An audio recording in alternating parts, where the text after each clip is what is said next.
made, he may have been carried slightly in those matches. But I felt last year he stood toe-to-toe with The Undertaker very well, and he came out of it like a credible star. And, you know, the matches this year, I think it did him a lot of good not to be around the title picture and just do the stuff with Braun, keep him out of it. Great. The stuff with John Cena.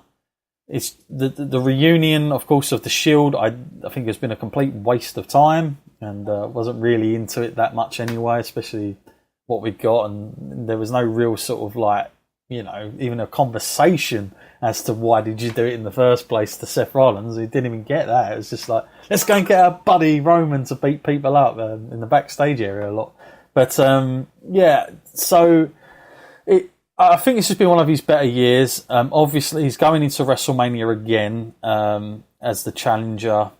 It is difficult. I know WWE are doing their damnedest to get people to like this guy. This is another effort on their part of trying to do that. I think, you know, my hat's off to WWE. If they did change plans at the last minute, it's the first time they've done it in ages. It's nice to see that they're willing to do that and not just sticking to the same old thing.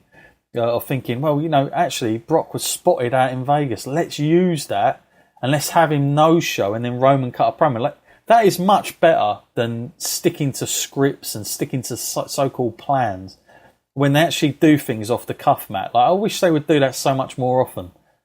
It's just a shame that Brock turned up on Saturday night at a house show, but bar that, you never know.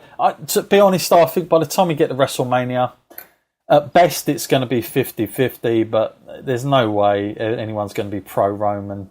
In my opinion, it's just not going to happen. It's too much of a thing now to boo Roman. So, yeah. And I think if people know that Brock's going as well, I don't think it'll have a backlash on Brock because he's a character that's not supposed to care anyway. So fans will probably be like, I don't want Roman for the next 10 years. Let's go with Brock, for God's sake. So they'll probably want, like old Turnbuckle Johnson saying, I'm not sure I want his legs broke, though, but he's a bit too intense. But thanks anyway, Turnbuckle Johnson. Email us again. Tell us a wrestler that you do like. Let's have a positive one. Next question now, DX1. He's got a question on Ronda Rousey. First of the night. Ronda is looking somewhat out of place. What could they do to enhance her on WWE?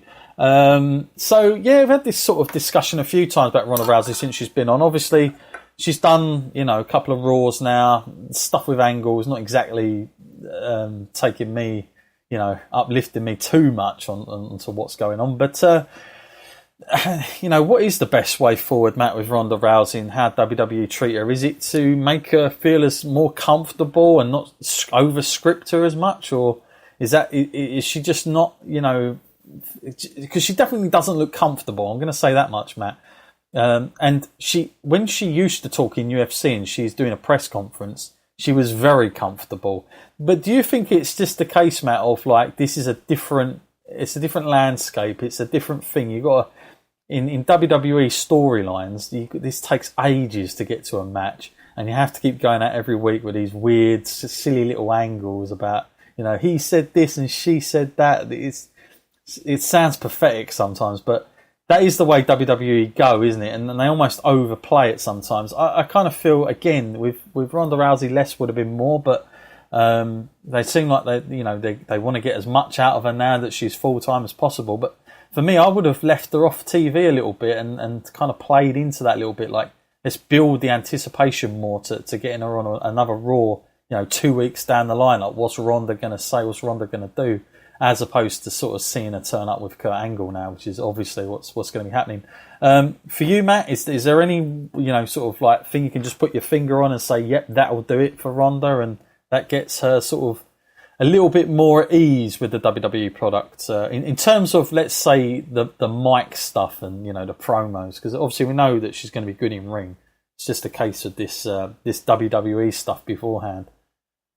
You know, it's almost like treading new ground with them, isn't it? It's like, it's going to take some experimenting to find the right formula. I mean, I know we had Brock come in from the UFC, but he was already a WWE made guy, and he came from that history, and he could draw from that knowledge, but with Ronda, she's just coming in there and having to find her own way.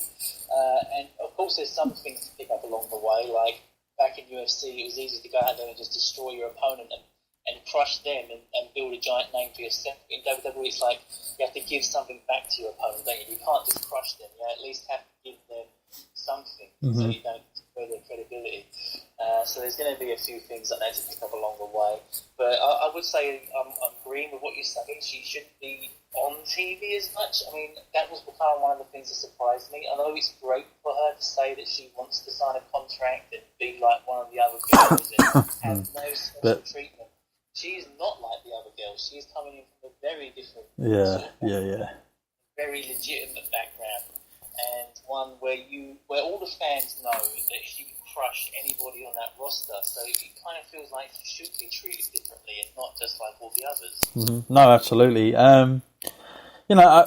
For me, like even the entrance is a little bit wrong. I wish they would just do something a little bit different, where they look at why was it so successful? Why did people really care about it in UFC? Like even the entrance is like, just, I don't know, do something different. Like where you got the camera from behind her or something and you're just following her over the shoulder or something like that. Just something a little bit, that's going to enhance her rather than show all her weaknesses too much. Like she looks uncomfortable sometimes when she's walking down. I just feel like there's so many better options they could do. It's almost like, how have they not thought about these things already? But there are little things they could tweak. I do think the more she's there, the better she'll get. It's just at a time where WrestleMania, it's not the best time to be trying out these things, let's be honest.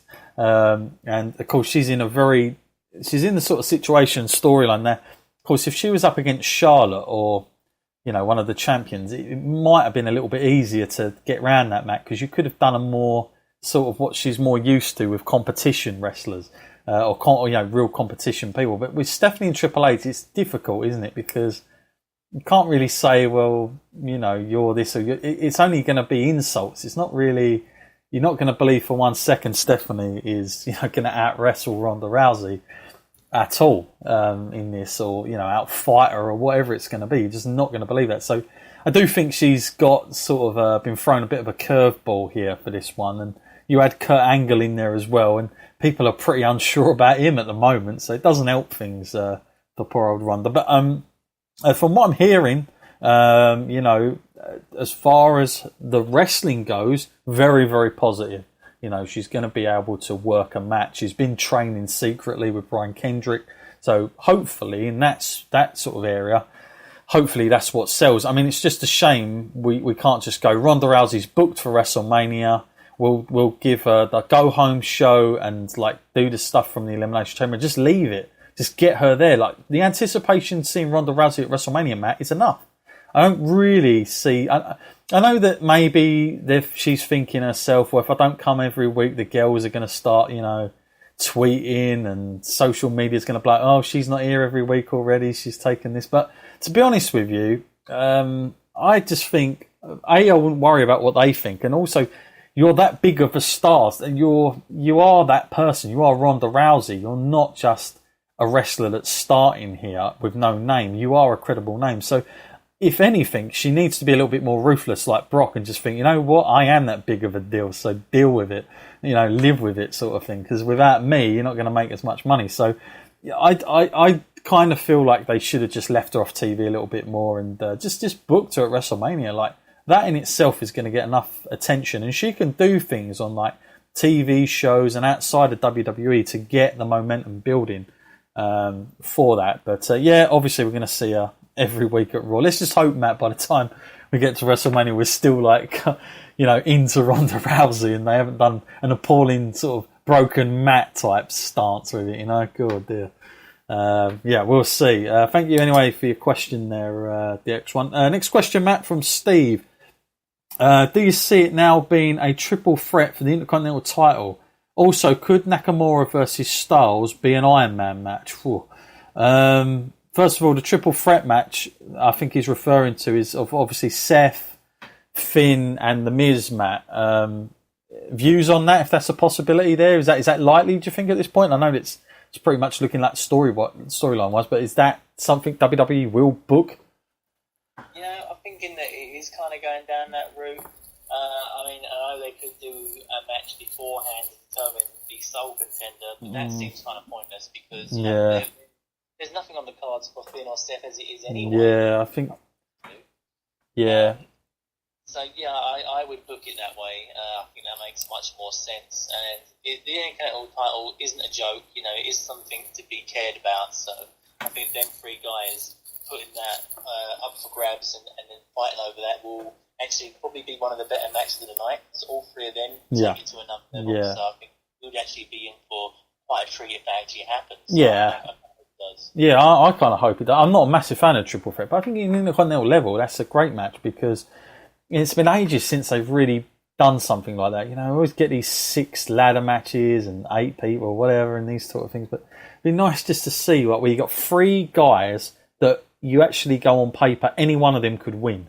You know, it'd be something nice for a change because you think about The Miz, you know, that legacy, you know, you could see him retaining, you could see Finn Balor, or you could see Seth Rollins. And I think without that match, where does Finn or Seth go? You know what I mean? Like, what are they going to do? You might as well just add a triple threat and do that match for me and try and make something between the 3 of them. You've got 1 heel and you've got 2 sort of baby faces. I think that works perfect for me in terms of going all out on that. And I've got to say, I'm going to take my hats off to The Miz. Incredible year for him, Matt, again, because he's been doing well for ages. Just a quick question on The Miz. With how well he's been doing here, Matt, because you can't argue he's been a great, you know, very successful, not just in the ring, but on the mic, carries himself very well, done a lot with the Intercontinental belt. Any chance of ever seeing him back up there again, Matt, or is that completely over and he's making the best of his opportunity here and that's where he'll remain? Well, you know, I can't really see him at the heavyweight title level, but that's because, you know, he's so much of a guy who's doing what's best for business and that, then he probably knows himself as well that as much as people strive for the heavyweight title and that's the aspiration, what he does for the Intercontinental title is undeniable. Yeah. As much as he says it on the mic, it's true. You know, he has brought that title back to a prestigious level, and he is breaking records, or close to. You know, he's going to be the longest reigning Intercontinental champion. You know, when you add all those consecutive days up, and deservingly so. You know, I think he should go down in the books as that because he is. He'll be known as one of the best mid-card level guys, you know, and that's not an insult because, you know, there's many people that never even touched, you know, the heavyweight title, people like Mr. Perfect, you know, people like that. This is not like a club for losers. This is a club for people, you know, that you know, the Intercontinental title has been known as the workhorse title of the company, you know, where people who go out there and try and outdo people like Roman Reigns. We look at people like Finn Balor and Steph to actually provide entertainment. When the people like back in the day, like Hogan and that, they couldn't go like people like Bret Hart. Yeah, no, absolutely. No, I agree with that. Yeah, totally. So yeah, it would be a good match for me, and yeah, totally deserved for the Miz. Done a great job since quite a while now. He's been doing well. You know, I've got to say he's done well. And the other part of that question from Steve there, Matt, and I've got to say this is a clear no from me. There's no way WWE will do it. Putting an Iron Man match with Nakamura and Styles, I'm guessing you can't see that either. Well, I don't know. Do we want the WrestleManias now to go from 7 hours to like 8 hours long? Make it 9 hours. You know, God dear. I mean, look, on paper, if I was booking it, I'd have an Iron Man match, but they're not going to do it at WrestleMania. They might, if they're ever going to do it, it won't be at WrestleMania. It'll be somewhere else, but I don't see them ever turning that into an Iron Man match. As much as I do think both guys are easily capable, trust me. Nakamura, best from Japan. AJ Styles, arguably the best from the US. At this current climax, I don't see 2, more better guys at the moment in that spot. I think that they're both, incredible talents. But I don't see an Iron Man match, Matt, not from WWE. I mean, they booked this. This is something unique for them. Without, I don't think they're going to go the full hog with it, are they? If anyone was getting booked as an Iron Man kind of thing, it's Seth Rollins lately, isn't it? Yeah. The match they've been putting him through in the grueling states. More making sense that he'd have that kind of storyline.